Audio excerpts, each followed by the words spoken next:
حسبي ربي جل الله ما في قلبي غير الله نور محمد صلى الله لا إله إلا الله حسبي ربي جل الله ما في قلبي غير الله نور محمد صلى الله. السلام علیکم ورحمۃ اللہ وبرکاتہ.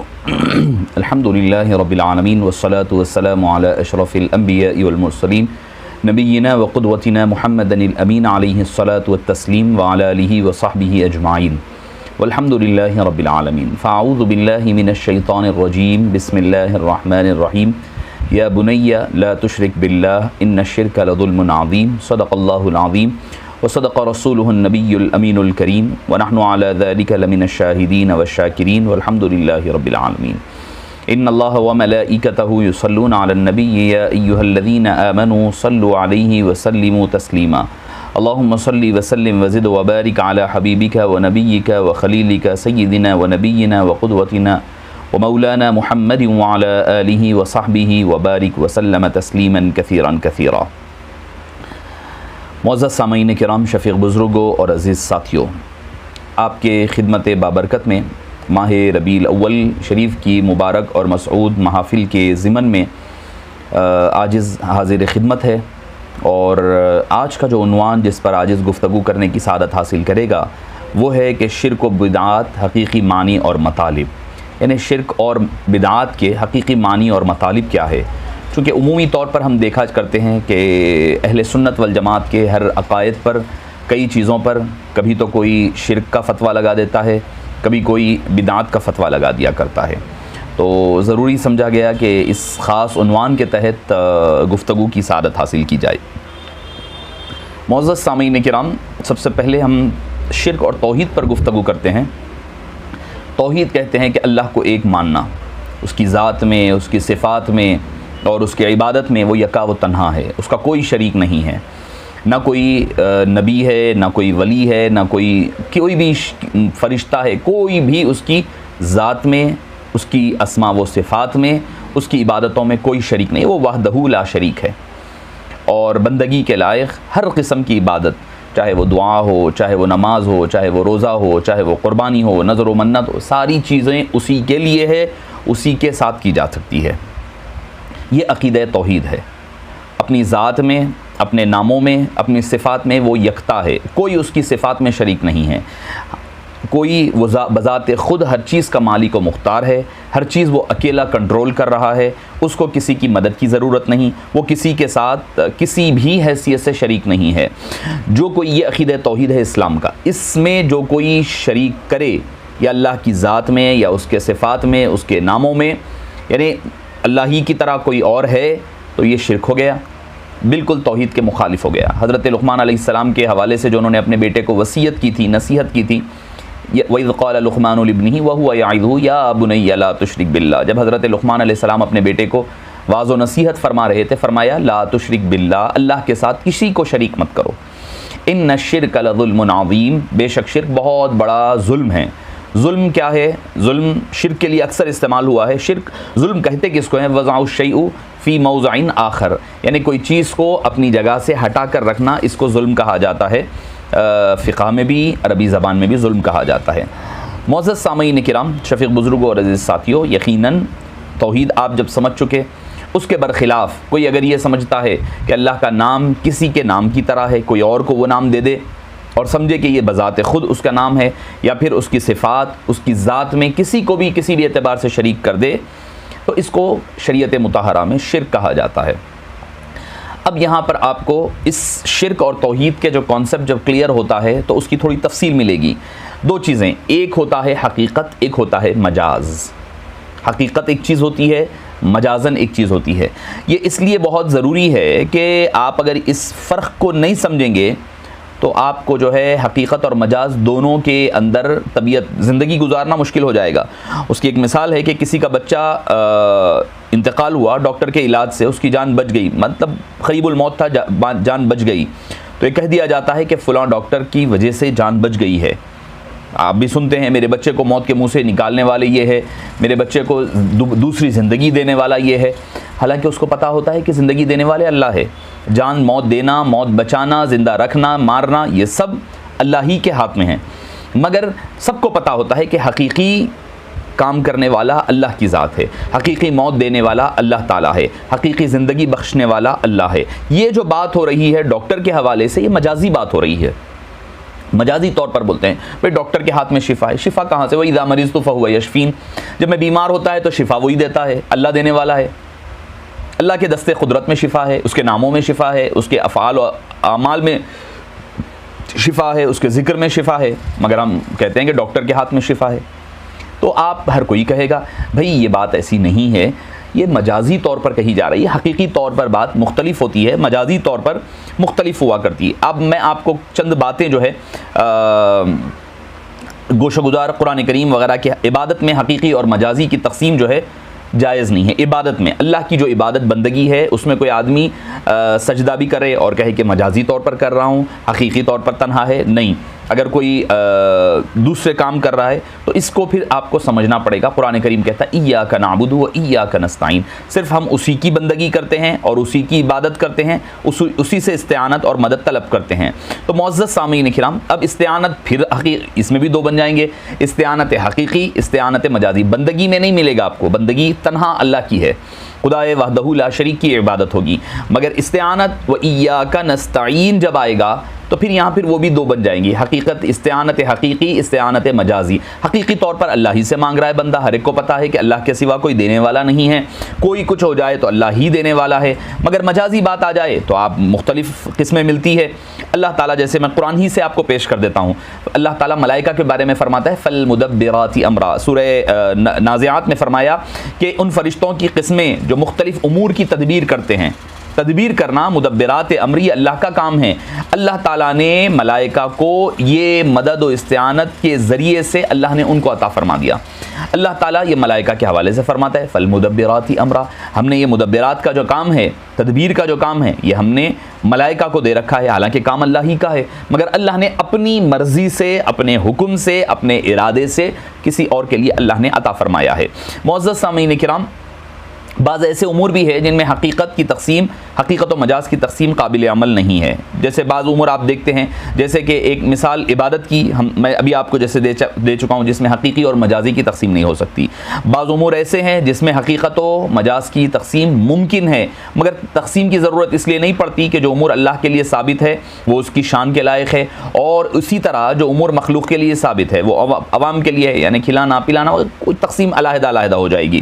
معزز سامعین کرام، ہمارے پاس مسئلہ کیا ہوتا ہے کہ جو کام اللہ تعالیٰ نے مخلوق کے حوالے کر رکھے ہیں، دے چکا ہے، دیا ہوا ہے، یعنی آپ بندگی، آپ استعانت مجازی کہہ لیں یا پھر امداد مجازی کہہ لیں، ان دونوں مسئلوں میں ہمارے لوگ جو ہے مکس اپ کر دیتے ہیں کہ ارے بھائی یہ تو اللہ کا کام ہے۔ اب جیسے میں آپ کو چند مثالیں دے دوں گا قرآن کریم سے۔ خلق، تخلیق کرنا، پیدا کرنا، کریٹر اللہ ہے، خالق ہے وہی، اللہ ہی خالق ہے۔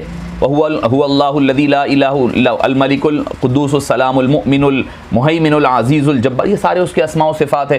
خالق اسی میں کا ایک نام ہے، ہر جگہ آیا ہے قرآن میں، الا لہ الخلق والامر، کہ خلق بھی اسی کے لیے، تخلیق اور حکم و تدبیر کا نظام اسی کے کام ہے، اسی کے نام ہے، وہی کیا کرتا ہے۔ یہ ہمیں پتہ ہے، اچھی طریقے سے سب کو پتہ ہے کہ خالق تو اللہ ہی ہے، مگر اللہ نے پھر کیا حضرت عیسیٰ علیہ السلام کے لیے استعمال فرمایا۔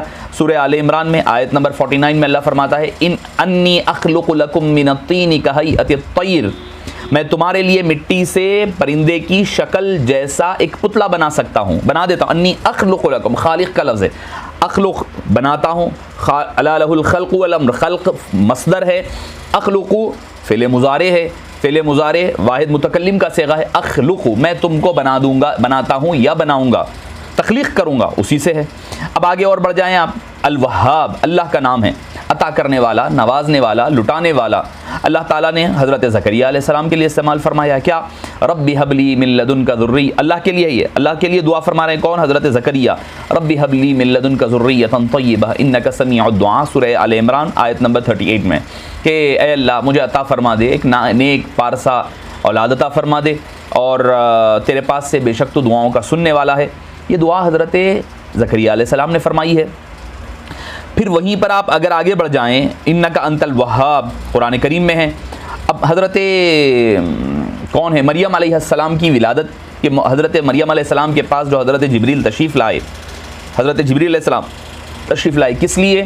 حضرت عیسیٰ علیہ السلام کی بشارت دینے کے لیے۔ سورہ مریم اٹھا لیں، سورہ نمبر بھی 19 ہے، آیت نمبر بھی 19 یعنی 19 ہے۔ کیا فرماتے ہیں؟ انما انا رسول ربک لأہب لکی غلاما زکیا، میں تمہارے پاس اللہ کی طرف سے بھیجا ہوا ایک فرشتہ ہوں، ایک میسنجر ہوں۔ کیوں آیا ہوں؟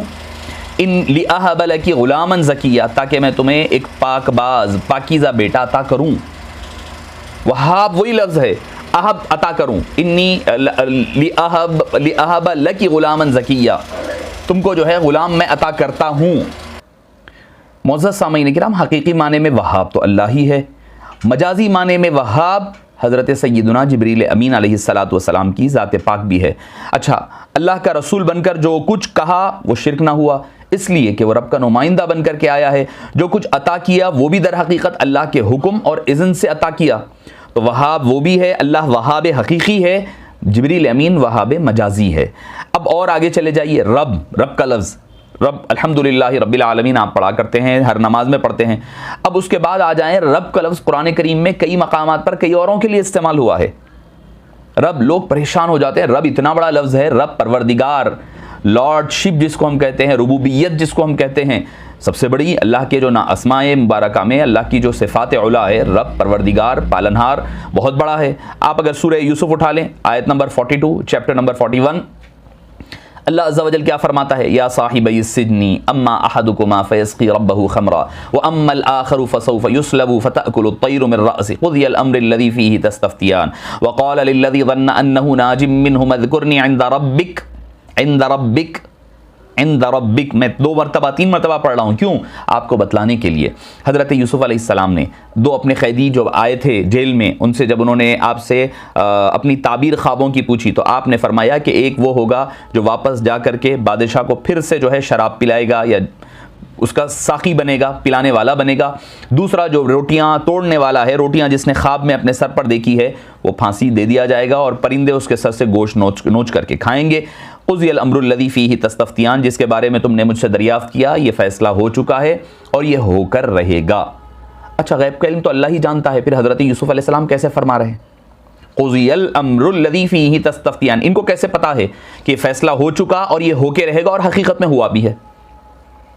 تو اب کوئی کہے گا یہ اللہ کو علم غیب ہے، اللہ کے سوا علم غیب کسی کو نہیں ہے، توحید کے خلاف ہے۔ حضرت یوسف علیہ السلام کو کیا فرمائیں گے آپ؟ فرما رہے ہیں فیصلہ یہ ہو چکا ہے جس کے بارے میں تم دونوں نے مجھ سے پوچھا ہے، اور یہ ہو کر ہی رہے گا، اس میں کوئی شک و شبہ نہیں ہے۔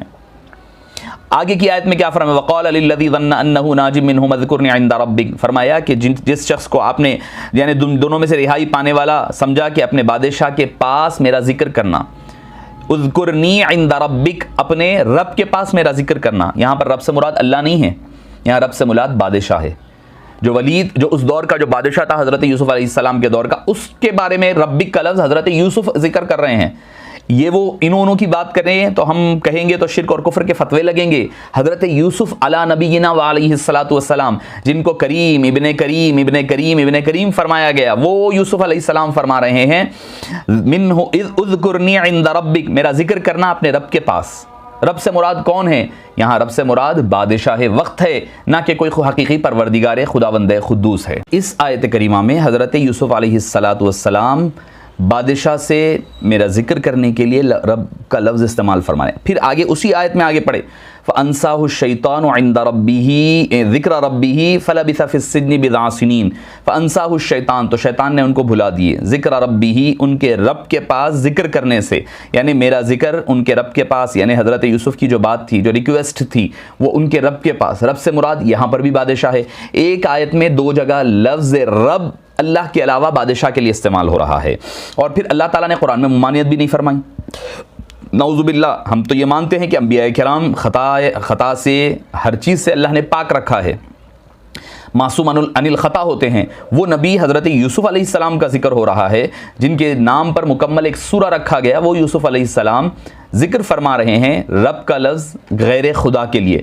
کیا نعوذ باللہ من ذالک، کیا حضرت یوسف علیہ السلام جیسے جلیل القدر نبی لفظ توحید کو بھول گئے؟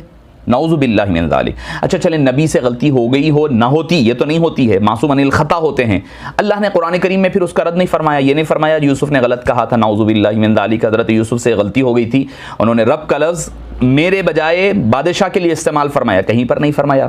تو قرآن کریم آیت نمبر 42 چیپٹر نمبر 41 سورہ یوسف میں اللہ فرماتا ہے حضرت یوسف علیہ السلام کی زبانی کہ اذکرنی عند ربک فانساہ الشیطان ذکر ربہ فلبث فی السجن بضع سنین، کہ میرا ذکر اپنے رب سے کرنا، شیطان نے ان کو ان کے رب کے آگے ذکر کرنے سے بھلا دیا۔ رب سے مراد یہاں پر بادشاہ ہے۔ جب یوسف علیہ السلام رب کا لفظ بادشاہ کے لیے استعمال کریں تو وہاں پر شرک نہیں ہوا، اور ہم اگر کوئی یا غوث کہہ لیتا ہے تو شرک ہو جاتا ہے، یا داتا گنج بخش علی حجویری کو داتا کہتے ہیں تو غریب نواز کہتے ہیں، بندہ نواز کہتے ہیں تو شرک ہو جاتا ہے۔ کیا ہمارا توحید کمزور ہے یا پھر انبیاء کرام کے توحید کے مخالف ہے؟ ذرا ہمیں غور کرنے کی ضرورت ہے۔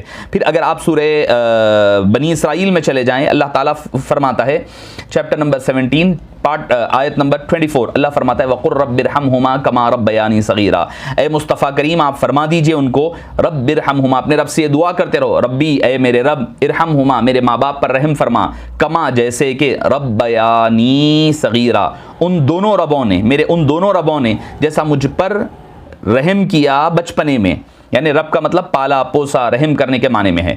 رب کا لفظ اللہ تعالیٰ ماں اور باپ کو اللہ فرما رہا ہے، اللہ قرآن میں ماں باپ کو رب کے لفظ کے ساتھ استعمال فرما رہا ہے، یعنی تمہارے ماں بھی تمہارے رب ہے، باپ بھی تمہارے رب ہے۔ اللہ کا ربوبیت رب حقیقی ہے، ماں باپ کی ربوبیت حقیقی نہیں ہے بلکہ ربوبیت مجازی کہلاتی ہے۔ مجازن اللہ نے پالنے کی جو صلاحیت اللہ نے ان میں عطا فرمائی، اپنی رب کی جو صفت ہے اس کا پر تو عطا فرمایا۔ جب معزز سامعین کرام اللہ تعالیٰ ماں باپ کو رب کہے، حضرت یوسف علیہ السلام بادشاہ کو رب کہے، تو وہاں پر شرک نہیں ہوتا، اور یہ تو اللہ نے خود سکھایا ہے۔ وہ تو یوسف علیہ السلام کی بات کہی میں نے، یہ تو اللہ خود فرمایا وقل، اے حبیب آپ فرما دیجئے، یعنی یہ اللہ کی بھی زبانی ہے، حبیب پاک کی بھی زبانی فرمایا جا رہا ہے، رب ارحمہما کما ربیانی صغیرا۔ تو اس دعا میں خالق کائنات کے خالق و مالک پروردگار سے التجا کی جا رہی ہے، میرے رب تو میرے والدین کو اپنے رحم و لطف و کرم سے اس طرح نواز جس طرح وہ ہمیں بچپنے میں میرے لیے رب، یعنی رب بنے، پرورش کرنے والے بنے، شیرخارگی میں، طفلی، میری بچپنے کے عالم میں انہوں نے مجھے پالا پوسا، اپنی ربوبیت کے دامن میں لے لیا، اسی طرح تو بھی ان پر رحم فرما، ان پر تو بھی کرم فرما۔ معزز سامعین کرام یہاں پر سمجھنے کی ضرورت ہے کہ ہم جب حضرت شیخ عبد القادر الجیلانی رضی اللہ عنہ کو غوث اعظم کہتے ہیں، بڑے پیر کو بڑے پیر کہتے ہیں، یا پھر غریب نواز کہتے ہیں، بندہ نواز کہتے ہیں، تو لوگوں کو لگتا ہے کہ یہ شرک ہے، جبکہ آپ کو میں بتاتا چلوں غوث اعظم سے بڑھ کر، مددگار، بڑا مددگار سے بڑھ کر جو لفظ ہے وہ ہے رب۔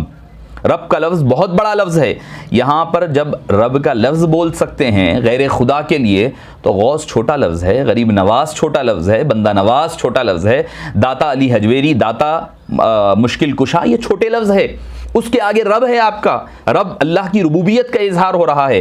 رب یعنی غوث کیا ہے؟ مدد کرنے والا، مدد کرے نہ کرے تب بھی وہ غوث ہے، اللہ کی ذات پاک۔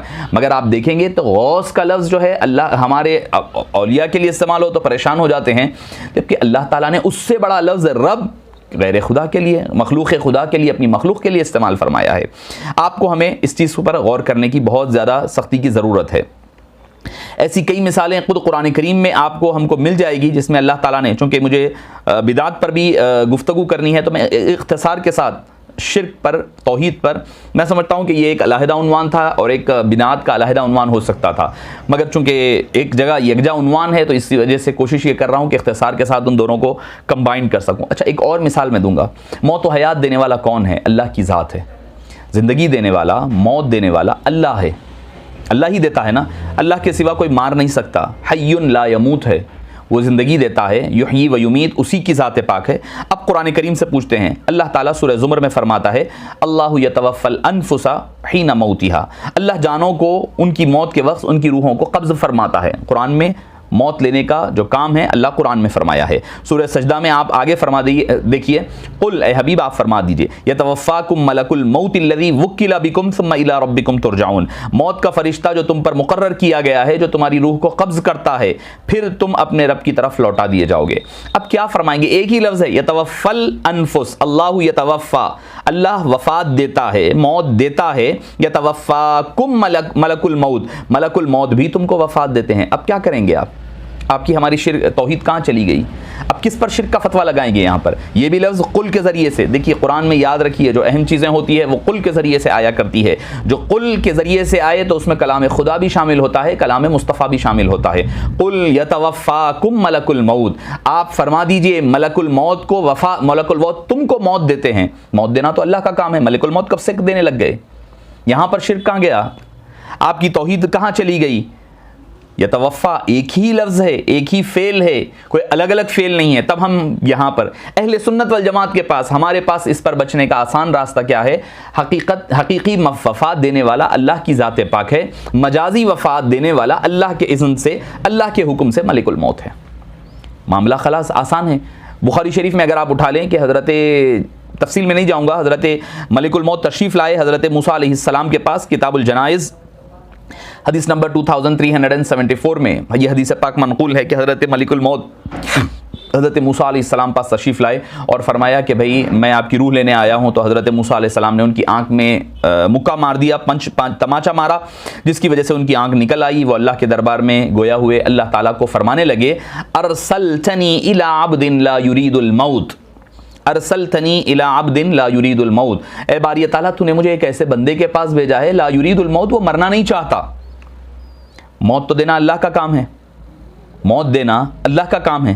اب وہ کیوں ہوا، کیا ہوا، تفصیل علیحدہ ہوگی، تفصیل آگے جائے گی، کیونکہ وہ چاہتے تھے حضرت ملک الموت کو آداب سکھائیں، تاکہ چونکہ وہ انبیاء کرام، چونکہ اس سے پہلے 70,000 انبیاء کے پاس جا کر آ چکے تھے، اب چاہتے تھے کہ حبیب پاک کے پاس جائیں گے آگے، تو لہٰذا جو ہے آپ صلی اللہ علیہ وسلم کے پاس ادب کو ملحوظ رکھ سکیں. لہٰذا یہ ایک الگ وجہ ہے. میں جو بتلانا چاہتا ہوں لا یرید الموت، وہ بندہ مرنا نہیں چاہتا، یعنی بندہ موت و حیات تو اللہ کی مرضی ہے، جب آتی ہے تو آ جاتی ہے، کسی کو پتہ نہیں ہوتا. لوگ کہتے ہیں کہاں مرو گے، کب مرو گے، کیسا مرو گے، صرف یہ اللہ ہی جانتا ہے. کسی کا کوئی اختیار نہیں ہے، اللہ کا تنہا اختیار ہے. یقیناً حقیقی مختار خدا کی ذات پاک ہے، مگر وہ جس کو چاہتا ہے اختیار عطا فرماتا ہے. لا یرید الموت، وہ مرنا نہیں چاہتا، یعنی موت و حیات کا اختیار اللہ تعالیٰ نے انبیاء کرام کو دیا ہے. پھر بخاری ہی کی حدیث اٹھا لیں، کتاب المغازی باب مرض النبی صلی اللہ علیہ وسلم، مسلم شریف کتاب فضائل الصحابہ فضل عائشہ چیپٹر میں کیا، لا یموت نبی حتی یخیر بین الدنیا والآخرہ، کسی نبی کو کوئی موت نہیں آتی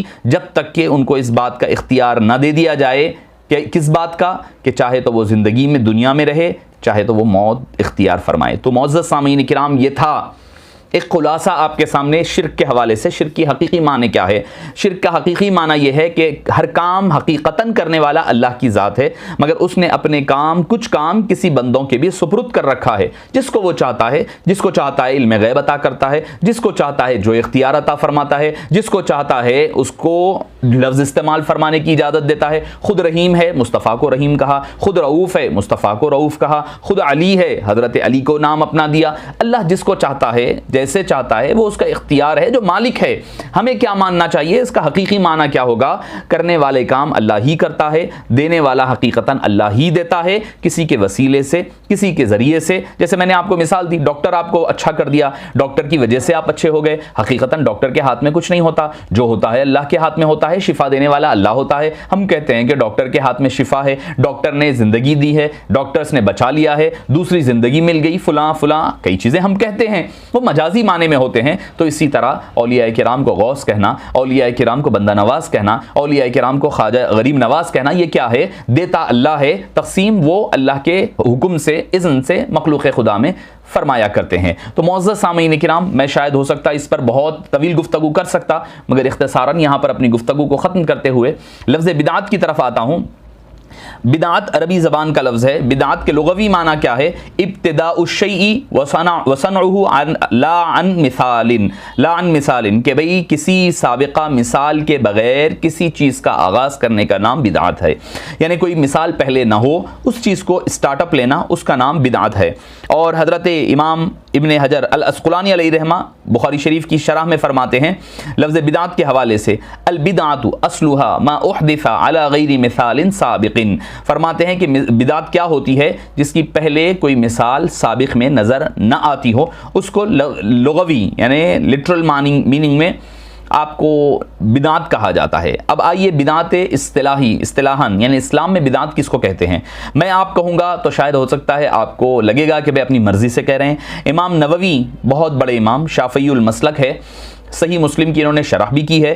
امام نووی علیہ رحمہ تہذیب الاسماء واللغات میں آپ اس کی شرح فرماتے ہیں البدعۃ ہی احداث ما لم یکن فی عہد رسول اللہ صلی اللہ علیہ وسلم، بدعت سے مراد ایسا نئے کام کا ایجاد کرنا ہے جس کے بارے میں آپ صلی اللہ علیہ وسلم کے عہد مبارک میں کوئی اور چیز ہمیں نہیں ملتی ہے۔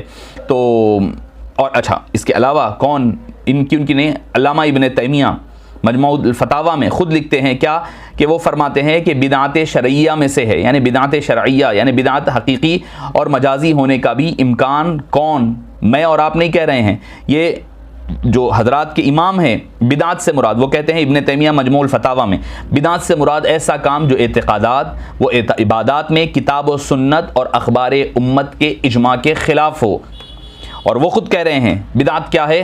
جیسے اقوال الخوارجی والروافضی والقدریتی والجہمیہ، فرماتے ہیں جہمیہ، قدریہ، روافض وغیرہ کے جو عقائد ہے یہ بدعت ہے۔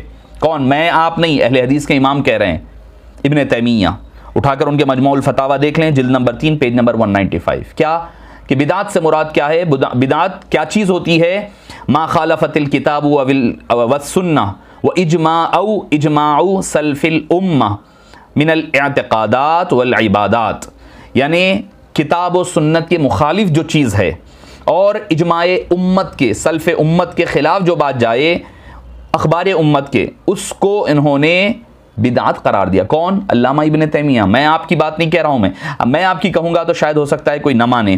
اب آگے اگر میں اور ائمہ کرام ابن حجر الاسقلانی علیہ رحمہ جنہوں نے احادیث وغیرہ کی جو کیٹیگریز کی ہے وہ سارا کام انہوں نے کیا ہے، جب آپ سے پوچھے تو آپ فرماتے ہیں کہ بدعت کی تعریف، کیونکہ میں اختصار کے لیے عربی عبارت کو حذف کرتے ہوئے اردو پیش کر رہا ہوں، بدعت کس کو کہتے ہیں؟ آپ فرماتے ہیں جس کی اصل شریعت میں موجود ہو، یعنی لہذا ایسے کسی کام کو بدعت نہیں کہا جائے گا جس کی اصل شریعت میں موجود ہو جو اس پر دلالت کرے۔ شرعی اعتبار سے بدعت فقط باعث مذمومہ چیزوں کو کہا جاتا ہے، بدعت لغویہ کو نہیں۔ پس ہر وہ کام جو مثال سابق کے بغیر ایجاد کیا جائے، اس کا قرآن و سنت میں کہیں کوئی دلیل نہ ہو، اس کو بدعت کہا جاتا ہے۔ اور حدیث پاک میں خود اللہ کے حبیب صلی اللہ علیہ وسلم نے جو فرمایا، اکثر جو پیش کی جاتی ہے حدیث کہ ما لیسا کیا کل محدث بدعہ کا ایک لفظ اکثر آپ کے کانوں سے ٹکراتا ہے، اس پر میں آپ کو بعد میں اپنی گفتگو پیش کروں گا کہ بھئی اس سے مراد کیا ہے۔ اور جو حدیث پاک اکثر پیش کی من احدث فی امرنا ما لیس منہ فہو رد، جو ہمارے دین میں نیا کام کا آغاز کرے گا وہ رد کیا جائے گا، اور جو ہمارے دین میں سے نہیں ہوگا فہو رد، اس کو رد کیا جائے گا۔ یہ اکثر حدیث پاک مطلب دوسرے مکاتب فکر کے حضرات اہل سنت والجماعت پر کہا کرتے ہیں۔ تو اس کی تفسیر جو ہے ابن اسیر الجزری کیا فرماتے ہیں سن لئیے، ان دلائل کی بنا پر حدیث کل بدعت محدثۃ بدعہ کی وضاحت ایسے کریں گے، یعنی ما احدث فی امرنا کی جو الفاظ حبیب داور صلی اللہ علیہ وسلم نے ذکر کیا، فرمایا احدثہ کے بعد ما لیس منہ کے الفاظ پر غور کریں، یعنی ہر وہ کام مردود نہیں جو صرف نیا ہو۔ آپ نے فرمایا احدثہ شروع کرے، لیس منہ یعنی اور وہ دین کا حصہ نہ ہو، دین کا حصہ نہ ہو۔ آپ الفاظ پر غور فرمائیے، ما لیس منہ دین میں نہ ہو فہو رد، تو اس کو رد کریں گے۔ ہم بھی کہتے ہیں وہ بات جس کا دین میں شریعت مطہرہ میں کوئی دلیل نہیں ملتی، اس چیز کو ہم کہتے ہیں کہ یقیناً یہ رد کرنے والی بات ہے اور اس کو رد کیا ہی جائے گا۔ امام غزالی علیہ رحمت و رضوان کے نزدیک جو ہے جب یہی دو شرائط نہ پائی جائیں تو کام بدعت نہیں، احدثہ اور ما لیسا یہ دونوں کام نہ ہو تو پھر جو ہے امام غزالی فرماتے ہیں کہ وہ کام نیا نہیں ہے اور وہ مردود نہیں ہے۔ نیا بھی ہو اور دین سے نہ ہو، دین کا حصہ نہ ہو، دین میں کہیں کوئی مثال یا دلیل نہ ہو تو یقیناً وہ کام غلط ہوگا۔ فہو ردن کے لفظ میں کے ساتھ جو آیا ہے اس پر آئے گا۔ معزز سامعین کرام، شفیق بزرگوں اور عزیز ساتھیوں، تو حبیب پاک صلی اللہ علیہ وسلم ایک اور حدیث پاک ہے جس میں فرمایا من عمل عملا لیس علیہ امرنا فہو رد، جس کسی نے ایسا کام کیا جس پر ہمارا کوئی امر موجود نہ ہو تو وہ مردود ہے۔ اب اس حدیث پاک میں آپ لیس علیہ امرنا سے عام طور پر یہ مراد لیا جاتا ہے کوئی بھی کام، خواہ وہ نیک ہو، احسن ہی کیوں نہ ہو، مثلا ایصال ثواب ہے، میلاد پاک ہے، کوئی سماجی روحانی اخلاقی کام ہے، اگر ان پر قرآن و حدیث سے کوئی نص موجود نہ ہو تو یہ بدعت اور مردود ہے۔ اکثر کہا جاتا ہے یہ مفہوم سراسر غلط اور جہالت پر مبنی ہے، کیونکہ اگر یہ معنی لے لیا جائے جس کام کے کرنے کا حکم قرآن و سنت میں نہ ہو تو پھر شریعت مطہرہ میں جو لفظ ہے مباح، پرمیسیبل، الاؤڈ، نکال دینا پڑے گا۔ اس کا کیا ہوگا؟ کیونکہ کہنے کو تو مباح کی چیزیں کتنے نہیں ہیں شریعت مطہرہ میں، آپ اندازہ لگائیے، جتنی چیزیں مباح ہے پھر پوری نکال دینا پڑے گا۔ آپ کی جتنے کھانے کھائے جاتے ہیں، جتنے کام ہوتے ہیں، بھائی مسلمان، یہ لوگ کہتے ہیں نہیں بھائی وہ تو دین کی بات، یہ دنیا کی بات، بھائی دنیا کی بات بھی کھانا تو اسلام کی شریعت میں جو حلال ہے وہ کھانا ہے، جو حرام ہے وہ کھانے سے منع کیا گیا، نہیں کھا سکتے آپ بولیں گے کہ کہاں پر ہے؟ آپ جتنی غذائیں کھا رہے ہیں گھر میں بیٹھ کر وہ کہاں پر ہے؟ قرآن و حدیث میں ان کا ذکر نہیں ملتا، کئی چیزیں ایسی ہیں جس کا آپ کو ذکر نہیں ملتا۔ معزز سامعین کرام، شفیق بزرگوں اور عزیز ساتھیوں، تو ہمیں اس بات کو سمجھنا ہوگا کہ حدیث پاک میں حبیب داور صلی اللہ علیہ وسلم نے جو الفاظ کے ساتھ بدعات کے ذریعے سے، اچھا آپ صلی اللہ علیہ وسلم، اب آئیے جو حدیث پاک اکثر پیش کی جاتی ہے، میں اس کو اکثر ہمارے پاس معذرت خواہی کے ساتھ، ایک تو غیر حضرات مختصراً پیش کرتے ہیں حدیث، اور ہمارے لوگ بھی جو ہے وہ حدیث نہیں پتہ ہوتی۔ کل محدثۃ بدعہ، ہر جمعے میں سن رہے ہیں آپ، کل محدثۃ بدعہ وکل بدعۃ ضلالہ وکل ضلالۃ الی النار۔ ہم ڈر جاتے ہیں بھائی ہر نیا کام بدعت ہے، ہر بدعت گمراہی ہے، اور ہر گمراہی دوزخ میں لے جانے والی ہے۔ حدیث اتنی نہیں ہے، حدیث اتنی نہیں ہے۔ آپ کے سامنے مکمل حدیث میں پڑھ کر سناؤں گا تاکہ آپ کو بھی پتہ چل جائے کہ ہمارے اہل سنت کے حضرات بھی، علماء، خطبہ وغیرہ بھی پوری حدیث نہیں سناتے۔ بھئی آپ بتائیں تو صحیح حدیث پوری کیا ہے، اس کا پس منظر کیا ہے، وہ کب آپ صلی اللہ علیہ وسلم نے فرمائی، کس کے حوالے سے فرمائی، ہمیں سمجھنے کی اللہ نے صلاحیت اور وہی نہیں دی، ہم سوچتے ہی نہیں ہیں۔ عوام میں جو ہے ایک ہائپ کریٹ ہو جاتا ہے، ایک لوگ وہ ہو جاتے ہیں ارے بھائی واقعی بخاری شریف کی حدیث پاک ہے، مسلم شریف کی صحیح حدیث پاک ہے، ابو داؤد میں آئی ہے، ترمذی میں آئی ہے، فلاں میں آئی ہے، بیہقی میں ہے، سنن کبریٰ میں ہے، صغریٰ میں صحیح حدیث ہے، البانی نے بھی اس کو صحیح کہا ہے۔ ہر خطیب جو ہے آپ کو بعض عرب ممالک میں تو ہر جمعے کے دن یہ جملے سے ہی آغاز ہو رہا ہے، کل بدعۃ ضلالہ وکل محدثۃ بدعہ وکل بدعۃ ضلالہ وکل ضلالۃ الی النار۔ ہم ڈر گئے، چلو دوزخ میں لے جانے والی ہے۔ آئیے میں آپ کو حدیث پاک کا مکمل متن پڑھ دیتا ہوں 1 منٹ میں تاکہ آپ کو پتہ چل جائے۔ صلی بنا رسول اللہ صلی اللہ علیہ وسلم، حضرت ارباز بن ساریہ رضی اللہ عنہ سے مروی ہے، صلی بنا رسول اللہ صلی اللہ علیہ وسلم ذات یوم ثم اقبل علینا فوعظنا موعظۃ بلیغۃ ذرفت منها العیون ووجلت منها القلوب فقال قائل یا رسول اللہ صلی اللہ علیہ وسلم کأن هذه موعظة مدوع فماذا تعهد إلينا فقال أوصيكم بتقوى الله والسمع والطاعة وإن عبدا حبشيا فإنه من يعيش منكم بعدي فسيرى اختلافا كثيرا فعليكم بسنتي وسنة الخلفاء الراشدين المهديين تمسكوا بها وعزوا عليها بالنواجذ إياكم ومحدثات الأمور فإن كل محدثة بدعة وكل بدعة ضلالة۔ یہ حدیث پاک امام ابو داؤد نے کتاب السنہ باب فی لزوم السنہ میں، امام ترمذی نے کتاب العلم باب ما جاء فی الاخذ میں، کئی علماء کرام نے، کئی محدثین نے اس کو ذکر کیا ہے۔ اب آئیے آپ جب حدیث پاک سن چکے ہیں تو آقا کریم علیہ السلام کی اس حدیث پاک کے حوالے سے تفصیل سماعت فرمائیے۔ ایک روز آقا کریم علیہ السلام ہمیں نماز پڑھائی، پھر ہماری طرف متوجہ ہوئے اور دل میں اتر جانے والی نصیحتیں فرمانے لگے جس سے ہماری آنکھوں سے آنسو رواں ہونے لگے اور دل کانپ اٹھے۔ ایک شخص نے عرض کیا یا رسول اللہ صلی اللہ علیہ وسلم، یہ تو الوداعی نصیحت معلوم ہوتی ہے، یعنی وداعی نصیحت ہو رہی ہے، لہذا ہمیں کوئی وصیت فرمائیے۔ ارشاد فرمایا اوصیکم بتقوی اللہ، اللہ کا تقوی اختیار کرو۔ کیا فرمایا؟ اوصیکم بتقوی اللہ والسمع والطاعہ، اور غور سے سنو اور اطاعت کرو، اختیار کرو، اور میرے امیر و فرمانبردار رہنے کی، خواہ وہ حبشی غلام ہی کیوں نہ ہو، ان کی وسیع اطاعت کرو۔ یہ بات حدیث پاک کے سراؤنڈنگ میں، بیک گراؤنڈ میں ہو رہی ہے، کیونکہ جو تم میں میرے بعد زندہ رہے گا وہ ان قریب اختلاف دیکھے گا. فَإِنَّهُ مَن يَعِشْ مِنكُم بَعْدِي فَسَيَرَىٰ اخْتِلَافًا كَثِيرًا. تو ایسے وقت کیا کرنا؟ فَعَلَيْكُمْ بِسُنَّتِي، تم پر لازم ہے کہ تم میری سنت کو پکڑ لو. وسنت الخلفاء الراشدین المہدیین، اور خلفاء راشدین ہدایت یافتہ جو ہیں ان کی سنت کو لازم کر لو، ان کو تھامے رہنا. پھر فرمایا ان کو اپنے دانتوں سے بن نوازج، اپنے یہ جو کونچلیاں ہوتے ہیں نا، وازج جس کو کہا جاتا ہے، اپنے دانتوں سے مضبوطی کے ساتھ پکڑنا. دین میں جو فتنے داخل کیے جائیں گے اس سے بچتے رہنا. ایاکم ومحدثات الامور فإن کل محدثۃ بدعہ، تو جو کوئی نیا فتنہ اٹھے گا وہ بدعت ہوگا اور ہر بدعت گمراہی ہے. یہ الفاظ حدیث پاک کے ہیں. معزز سامعین کرام، اب آپ کو اس حدیث پاک کی چند باتیں. پہلی بات یہ ہے، آپ صلی اللہ علیہ وسلم نے فرمایا اوصیکم بتقوی اللہ، میں تمہیں تقوی کی تعلیم دیتا ہوں، تقوی اختیار کرو حدیث پاک میں. دوسری چیز فرمایا اہم سمع و طاعت تھی، یعنی اطاعت کرو اگرچہ کہ کوئی حبشی غلام ہی کوئی خلیفہ یا سربراہ نہ بن جائے. معزز سامعین کرام، آپ کو اس چیز کو ذہن میں رکھنا ہوگا کہ آپ صلی اللہ علیہ وسلم فرما رہے ہیں ایک حبشی غلام کی اطاعت کرو، اس کے برخلاف فرما رہے ہیں کہ ہر نئی بات بدعت ہے اور ہر بدعت گمراہی ہے. یہ دونوں چیزوں کو مد مقابل رکھ کر دیکھنا ہوگا، یعنی ادھر یہ ہے ادھر وہ ہے، آپ صلی اللہ علیہ وسلم کا الفاظ. پھر تیسری چیز جو ہے اس حدیث پاک میں جو اہم سب سے اہم بات ہے، فرماتے ہیں کہ من یعش منکم بعدی فسیرا اختلافا کثیرا، تم میں سے جو کوئی میرے بعد زندہ ہوگا، جو کوئی رہے گا زندہ رہے گا، وہ ضرور یہ دیکھے گا کہ اختلاف کثیر ہوگا.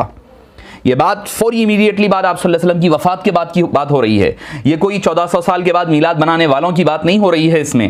ہاں جو بدعت ضلالہ ہوگا وہ تو ہوگا، وہ الگ بحث ہوگی، مگر یہ جو حدیث پاک اکثر پیش کی جاتی ہے اس کی مکمل حدیث آپ کے سامنے پیش کر رہا ہوں.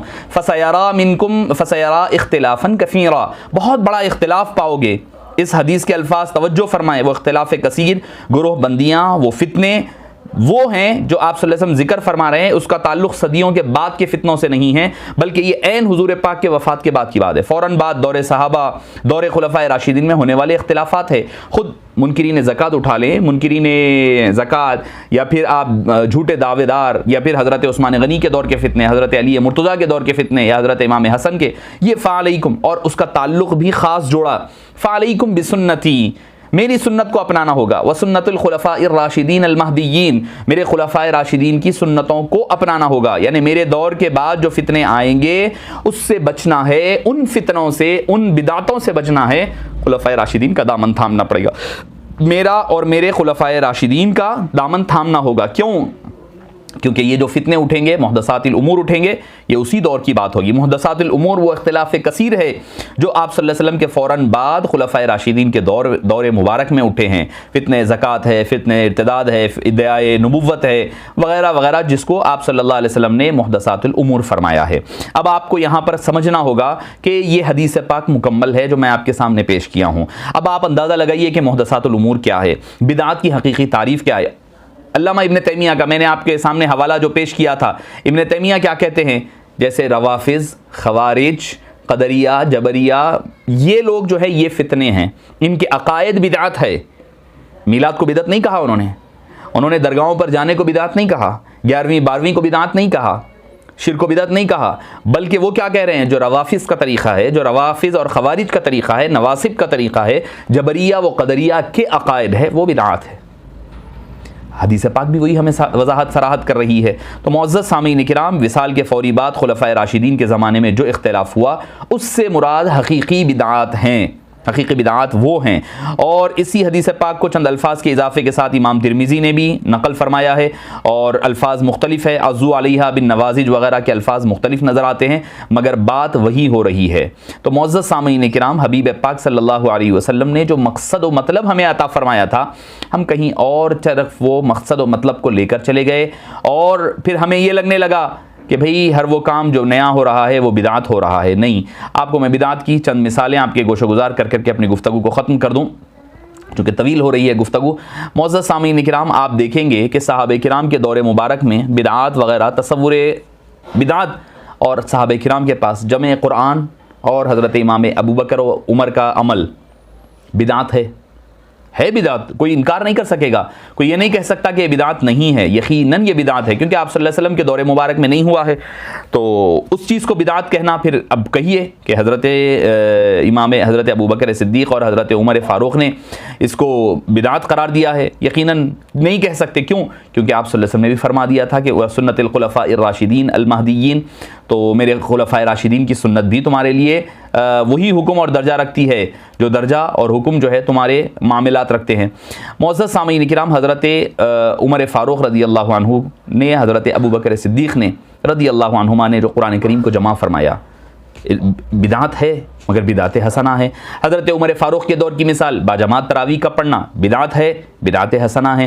حضرت عثمان غنی کے دور کی مثال نماز جمعہ سے قبل دوسری اذان دینا بدعت ہے، بدعت حسنہ ہے۔ اور قطع ید کی سزا کی، معطلی ہاتھ کاٹنے کی، جو چور کے ہاتھ کاٹنے کی بجائے جو ہے مالک کو اس کی دگنا رقم ادا کرنے کا، حالانکہ قرآن ہے والسارق والسارقہ، قرآن کا حکم ہے، اس کی تبدیلی کس نے کی؟ حضرت دور صحابہ کرام میں ہو رہا ہے۔ کوئی یہ نہیں کہتا ہے کہ وہاں پر جا کر کے یہ بدعت ہے، کیوں؟